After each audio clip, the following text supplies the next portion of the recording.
মহাভারতে অনেক যোদ্ধারা অংশগ্রহণ করেছিলেন। সবাই ছিলেন শ্রেষ্ঠ কুলের। কেউ কেউ ছিলেন বড় বড় রাজ্যের রাজা, কেউ কেউ ছিলেন দেবতার পুত্র। এনারা সবাই অংশ নিয়েছিলেন। এনারা সবাই শ্রেষ্ঠ কুলের, প্রত্যেকে ভালো পরিবেশ পেয়েছেন। কিন্তু সেখানেই অন্যদিকে ছিল বারবারিক, অসুরপুত্র বারবারিক। এবং এই অসুরপুত্র বারবারিকই এই সময় দাঁড়িয়ে ভগবান রূপে স্থাপিত হয়ে আছেন। পুজো করা হয় তাকে। কারণটা কি? নির্বাচন। বারবারিক একটি দ্বন্দ্বের মধ্যে ছিলেন। ঠিক যেমন প্রত্যেক যোদ্ধার জীবনে দ্বন্দ্ব এসে থাকে, তখন সে কি নির্বাচন করবে সেটা হলো অত্যন্ত গুরুত্বপূর্ণ। বারবারিকের কাছে এত শক্তি ছিল যে একটি মাত্র বাণ প্রয়োগ করে সবাইকে নাশ করতে পারত। দ্বন্দ্ব ছিল একটাই, যে ও নির্বাচন করতেই পারছিল না কোন পক্ষ হয়ে যুদ্ধ করবে।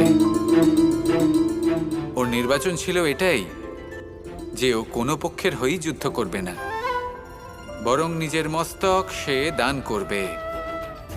আর এই কর্মের কারণে, এই নির্বাচনের কারণে আজকের সময়ে দাঁড়িয়ে ওকে ঘাটুশ্যাম রূপে পুজো করা হয়। মনে রাখবেন, শুধু আপনার ব্যক্তিত্ব গুরুত্বপূর্ণ নয়, আপনি কোথা থেকে আসছেন, কোন কুলে আপনার জন্ম, শুধুমাত্র সেটা গুরুত্বপূর্ণ নয়। সব থেকে বেশি গুরুত্বপূর্ণ হলো আপনার কর্ম, আপনার নির্বাচন। আসুন আমার সাথে ভালোবেসে বলুন, রাধা রাধা। আমাদের জীবনে গুরুজনেরা, জ্ঞানী মানুষজন সবসময় একটা কথা বলেন, ধৈর্য ধরো। শুধুমাত্র দুটো শব্দ, কিন্তু কতটা বিশাল সেটা বোঝার চেষ্টা করুন। ছোট একটা অস্ত্র হাতে নিন এবং একটা বিশাল পর্বতে নিরন্তর প্রহার করতে থাকুন। ধৈর্য ধরে সেই কাজ করতে থাকুন। এমন একদিন আসবে, এই বিশাল পর্বতে আপনি একটা পথ তৈরি করবেন। কোনো ধনুর্ধর যখন নিজের বিদ্যা অর্জন করেন, তখন তাকেও ধৈর্য ধরতে হয়, তার নিজেকে সময় দিতে হয়, তবেই সে ধনুর্বিদ্যা শিখতে পারে। সেইভাবে আমাদের জীবনেও ধৈর্য ধরার খুব প্রয়োজন। পরিবারে ধৈর্য রাখতে পারলে তাহলে আস্তে আস্তে দেখবেন প্রেম বৃদ্ধি পাচ্ছে। সমাজে যদি ধৈর্য রাখতে পারেন, তাহলে আস্তে আস্তে এই সমাজ আপনাকে সম্মান করবে।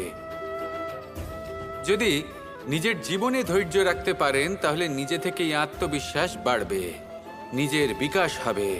জীবনে সবই সম্ভব যদি ধৈর্য রাখতে পারেন। হয়তো আস্তে আস্তে হবে, কিন্তু হবে অবশ্যই। শুধু ধৈর্য রাখুন, কারণ ধৈর্যই সব থেকে বড় পুঁজি। আসুন আর আমার সাথে ভালোবেসে বলুন, রাধা রাধা।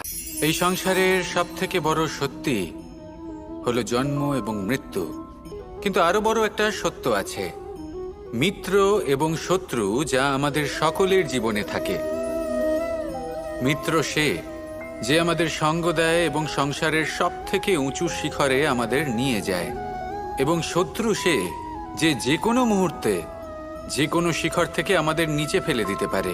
এবার বিচিত্র ব্যাপার হলো এটাই যে আমরা নিজেরাই এদের সাথে নিয়ে চলি, নিজেরাই এদের পালন করি। তা কি করে? প্রথমে বুঝুন, এই মিত্র এবং শত্রু কারা? আপনার নিজের মন, আর কেউ নয়। এই মনই হলো মিত্র। যখন তাতে ভারসাম্য বজায় থাকে, তা নিয়ন্ত্রিত থাকে, তা পবিত্র হয়। কিন্তু যদি এই মন অনিয়ন্ত্রিত হয়ে পড়ে, যদি আপনাকে সে নিয়ন্ত্রণ করতে শুরু করে, তখন সেই আপনার সব থেকে বড় শত্রু হয়। সেই জন্য এই মনের ওপর নিয়ন্ত্রণ রাখতে শিখুন, এতে ভারসাম্য বজায় রাখতে। তাহলে আপনি এমন এক বন্ধুকে পাবেন যে আপনাকে এই সংসারের শিখরে পৌঁছে দেবে। আসুন আমার সাথে ভালোবেসে বলুন, রাধা রাধা। অনেক সময় আমরা জীবনে অনেক মানুষকে এমন বলতে শুনে থাকি যে আমি অসফল হয়েছি কারণ আমার সময় ভালো যাচ্ছিল না। আমি এই জিনিসটা লাভ করতে চাইছিলাম কিন্তু করতে পারলাম না কারণ আমার সময়টা ভালো যাচ্ছিল না। আমি আমার জীবনে ওই মহান কাজটা করতে চাইছিলাম কিন্তু করতে পারলাম না। কেন? কারণ আমার সময়টা ভালো যাচ্ছিল না। কিন্তু যে মুহূর্তে ভালো সময় আমার জীবনে আসবে, আমি সব কিছু প্রাপ্ত করব। এমন প্রায় প্রত্যেকেই বলেন। আসুন একটা কথা বোঝা যাক, একজন মালিকে দেখুন, সে প্রত্যেক দিন গাছের সেবা করে, তাকে জল দেয়, তার যত্ন আত্তি করে। কেন? প্রত্যেক দিন সেই গাছ ফল দেয় না। সঠিক সময় এলে তবেই সেই গাছ ফল দেয়, কিন্তু প্রত্যেক দিন মালি তার সেবা করে, তাকে যত্ন করে। শুধুমাত্র তখন করে না যখন সেই গাছ ফল দিতে সক্ষম। আর যদি মালি গাছের যত্ন প্রতিদিন না করে, তাহলে হয়তো সেই গাছ ফল দিতেই পারবে না। এটাই হলো আমাদের জন্য একটা শিক্ষা। যখন সময় আমাদের জন্য অপেক্ষা করে না, তখন আপনি সময়ের জন্য কেন অপেক্ষা করছেন? ভালো সময়ের জন্য অপেক্ষা করবেন না। ভালো এবং শুভ কর্ম দ্বারা ভালো সময়কে নিজের কাছে টেনে আনুন। নিরন্তর কর্ম করুন, পরিশ্রম করতে থাকুন। শুভ সময় আপনা থেকেই আপনার কাছে আসবে। আসুন আমার সাথে ভালোবেসে বলুন, রাধা রাধা। আমাদের সকলের জীবনে একটা লক্ষ্য থাকে যেটা আমরা লাভ করতে চাই। ঠিক যেন একটা প্রতিস্পর্ধা বিদ্যমান যে কে সবথেকে আগে নিজের লক্ষ্যে পৌঁছতে পারবে। আর সেই জন্য আমরা সকলেই খুব তাড়াতাড়ি এগোতে চেষ্টা করি, বড় এবং দীর্ঘ পদক্ষেপ ফেলি, যাতে তাড়াতাড়ি নিজের লক্ষ্যে পৌঁছতে পারি। কিন্তু এক অত্যন্ত গুরুত্বপূর্ণ বিষয় আছে। সবসময় লক্ষ্য সামনে থাকবে না, কখনো কখনো তা খুঁজতে হয়। এই যাত্রা খুব কঠিন হতে পারে। আর ঠিক এই কারণেই সবসময় দ্রুত গতিতে চলা বা তাড়াতাড়ি পথে চলা সেটা আবশ্যক নয়। তার থেকেও বেশি গুরুত্বপূর্ণ হলো ভেবেচিন্তে তারপর পথ চলা। যদি ভেবেচিন্তে পদক্ষেপ ফেলেন, চলতে পারেন, তাহলে সেটাই সর্বশ্রেষ্ঠ পদক্ষেপ। কখন কোন দিকে যেতে হবে, কখন কোথায় দিক পাল্টানো যাবে না, কখন গতি বেশি রাখতে হবে, কখন কম, কখন থামবো, কখন চলবো, এই সব কিছুর বিষয়ে জ্ঞান অত্যন্ত গুরুত্বপূর্ণ এবং ভেবে চিন্তে চলতেই হবে। সেই জন্য শুধু তীব্র গতিতে সামনে এগোলে চলবে না, ভাবনা চিন্তা করে এগোতে হবে। আসুন আমার সাথে ভালোবেসে বলুন, রাধা রাধা। খুব সুন্দর একটা কাহিনী আছে। একবার এক ব্যক্তি নিজের অসফলতার জন্য ত্রস্ত হয়ে সময় দেবতার তপস্যা করতে বসলেন। উনি তপস্যা করলেন এবং সময় দেবতা প্রসন্ন হলেন, মানুষের রূপ ধারণ করে ওনার সামনে প্রকট হলেন। এবার সেই ব্যক্তি ওনাকে জিজ্ঞেস করলেন যে কি এমন আছে যার জন্য আপনি বারবার জয়ী হন আর আমি চিরকাল পরাজিত হয়ে থাকি? কেন এত পরিশ্রম করা সত্ত্বেও আমি সাফল্য লাভ করতে পারি না?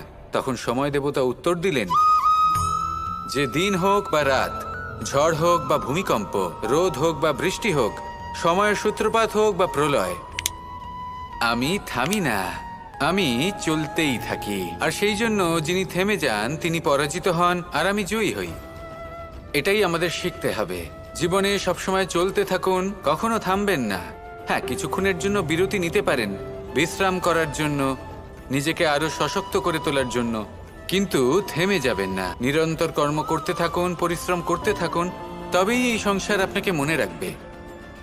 আসুন আমার সাথে ভালোবেসে বলুন, রাধা রাধা। একটা শব্দ আছে, পরিস্থিতি। অনেক মানুষের মুখে আমরা এই শব্দ শুনি।